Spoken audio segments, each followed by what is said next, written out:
The ship groaned like a wounded leviathan drifting through the void. Its once proud hull, jet black and latticed with bone-like ridges, bore wounds from 100 skirmishes. The alien queen sat within her throne chamber, mandibles twitching with agitation. The biomechanical armor that wrapped her 8-foot-tall form shivered, spasmed, and then locked up entirely. A growl resonated from deep in her thorax, echoing through the chamber like rolling thunder. "Who?" she snarled, her native clicks translated into galactic standard by the chamber systems. "Will fix my armor?" None of her drones moved. None dared. The queen's wrath was not survived. But one figure, small and pale against the towering biomech throne, raised his hand. His exosuit was dull gray, patched in a dozen places. His tools strapped to his chest like a soldier's ammo. He was human, one of the last creatures the carcass swarm had ever expected to keep alive, much less bring aboard. "I'll fix it," said Elias Rourke, lone human engineer. His voice was steady, though inside his chest his heart hammered. The queen's compound eyes shifted, focusing on him with a predator's precision. "A human dares," she roared. Elias didn't flinch. "You want your armor working again, or you want to keep screaming at the walls until it crushes you where you sit?" A tense silence filled the chamber.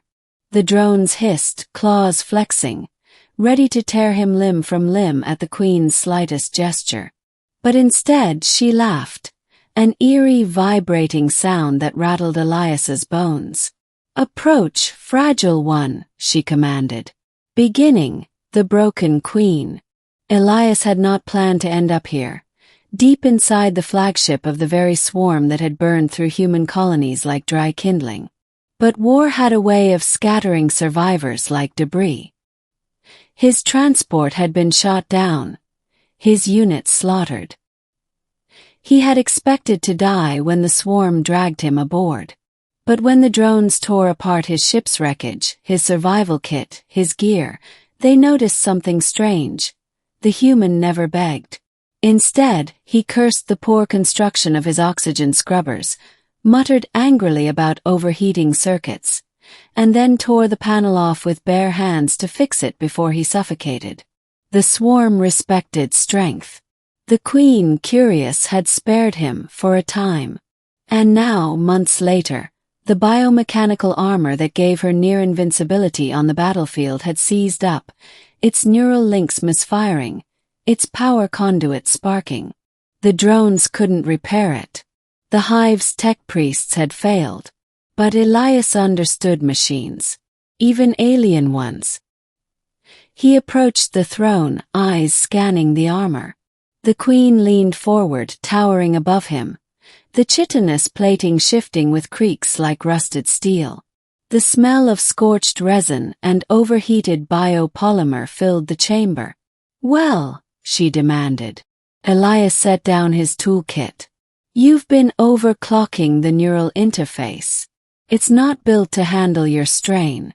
It's like trying to drive a ship's engine at full throttle all the time. It fries the regulator nodes." "Speak plain," the queen hissed. "You've been pushing it too hard," Elias translated. "It's breaking because you treat it like a weapon, not like a living system." The queen tilted her massive head. "And you can mend it." Elias smirked despite himself. "I can fix anything." Middle. Between predator and prey. The work was grueling. Hours turned to days as Elias crawled across the queen's armor like a mechanic repairing a warship, splicing conduits, rerouting neural channels, grafting synthetic tissues. Drones watched him with unblinking eyes. He could feel their hunger, their hatred, the instinctual pull to end him. Only the queen's command kept them at bay. But as the days passed, something shifted. The queen began to ask him questions. "Why did your kind resist us so fiercely?" she asked one evening. her voice a low rumble as Elias welded a broken armor seam. "Because we don't know how to quit," Elias answered. "Even when the odds are impossible, humans fight. Sometimes we fight stupidly, sometimes brilliantly. But we don't just kneel." The Queen's mandibles twitched, almost like a smile. "Your species fascinates me. Weak flesh, no natural armor. Yet you spread like spores." "Because we build," Elias said. "That's our armor. Ships, cities, machines.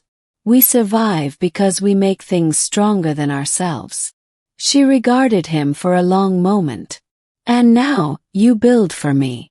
Elias didn't answer. He just kept working. The repairs revealed secrets. The armor wasn't just a weapon. It was symbiotic. It fed on the Queen's bioenergy, regulated her immense strength, enhanced her speed. But it had grown unstable, its internal systems misaligned after too many forced upgrades. Elias patched, reinforced, and even improvised, using scraps from his own wrecked gear. A piece of human tech here, a clever jury-rigged conduit there. Slowly, the armor began to purr instead of groan. But in the quiet of his work, Elias plotted. He wasn't here to serve the swarm forever. The turning point, the Queen's trial. The repairs neared completion when a rival within the swarm struck. A warlord drone, massive and scarred, stormed the chamber with a cadre of followers. "The Queen is weakened," the warlord roared in their chittering tongue. "Her armor fails. The Hive needs strength, not broken shells." The drones turned, their loyalty wavering. Elias froze on the armor's shoulder, tools in hand. The Queen rose, armor sparking, half-functional but formidable. "You dare challenge me," she thundered. The warlord lunged. Claws clashed, armor shrieked. Sparks and ichor splattered across the chamber floor. But the Queen's movements were sluggish, the repairs incomplete. The warlord pressed the attack, hammering her back toward her throne. Elias made his choice. He scrambled down the armor, dodging snapping claws and shuddering impacts, until he reached the exposed regulator node he'd been patching. With a grunt, he jammed a jury-rigged human capacitor into the conduit. The armor roared to life. Power surged, plates locking into place, limbs moving with lethal grace. The Queen struck with renewed fury, her claws slicing through the warlord's chest, ripping him apart in a spray of ichor. The chamber shook with the victorious bellow of her roar. The drones bowed, loyalty reforged in the heat of her dominance. And above the din, the Queen's eyes locked onto Elias. "You," she growled, "saved me." Ending. The lone engineer's answer. The Queen stood tall, armor gleaming with new life, the human's modifications woven into its frame. She flexed her claws, relishing the renewed strength. "Who fixed my armor?" she roared to her hive. Silence fell. Then slowly, Elias stepped forward, covered in grime, sweat streaking his face. "I did," he said simply. A ripple passed through the swarm. Drones hissed, some in outrage, others in reluctant admiration. A human claiming credit. The Queen silenced them with a gesture. Her gaze bore down on Elias, both predator and monarch. "You defy fear. You wield skill as your weapon.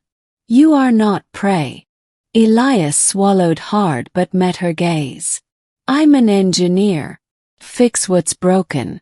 Doesn't matter if it's human tech, alien armor, or the laws of physics themselves." For a long moment silence hung heavy.